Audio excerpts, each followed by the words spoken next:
एक संत भिक्षा के लिए आए और जब संत भिक्षा के लिए आए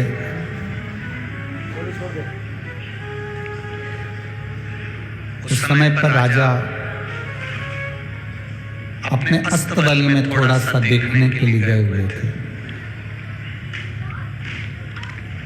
और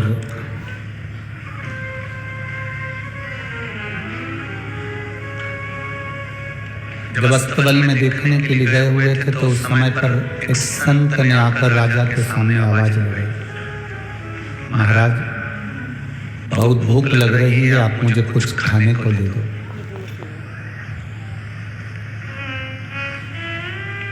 राजा पृथु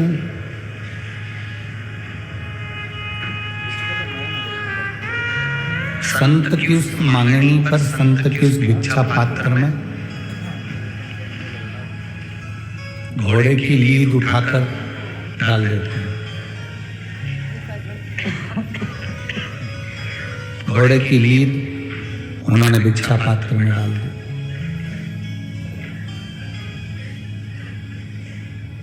जब घोड़े की लीद उस भिक्षा पात्र में डाली तो संत को क्रोध नहीं आया। संत, साधु, गुरुजन, महात्मा, कीर्तनकार, पांडुरंगा का स्मरण करने वाले हों, भगवान की भक्ति करने वाला कोई संसारिक मनुष्य भी हो तो उसको क्रोध नहीं आया। भिक्षा में लीद डाल दी गई, घोड़े की लीद। संत उस लीद को लेकर चले गए, अपने आश्रम के बाहर उन्होंने उस लीद को एक कोने में डाल दिया। अब घोड़े की लीद कोने में डाली। 2 महीने बाद राजा पृथु घोड़े पर बैठकर जब नगर घूमने के लिए गया तो जंगल में गया तो उसको संत का आश्रम मिला। उसने महाराज जी को प्रणाम करते हुए विचार करा कि ये संत के पास में कोई घोड़ा नहीं दिख रहा, कोई अस्तबल नहीं दिख रहा, और ये संत की कुटिया के पास में ये इतनी सारी घोड़े की लीद का ढेर लगा हुआ है, कम से कम 25-50 किलो लीद यहाँ पड़ी हुई है, तो मतलब यहाँ तो कोई घोड़ा दिख नहीं रहा, ये लीद कहाँ से आ?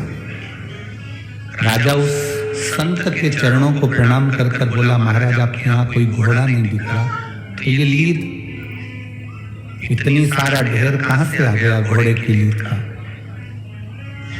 संत ने कहा, मैं जब एक नगर में भीख मांगने के लिए, भिक्षा लेने के लिए जब मैं गया, भिक्षा पात्र लेकर जब मैं भिक्षा लेने के लिए गया तो एक राजा ने मेरे कटोरे में ये भिक्षा में लीद दी थी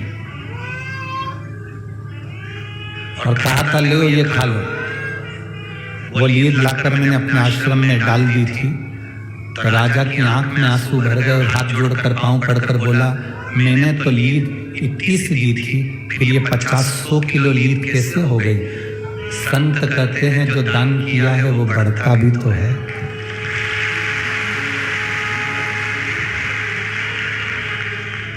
तुमने जो दान किया है वो बढ़ता भी तो है। महाराज क्षमा करें,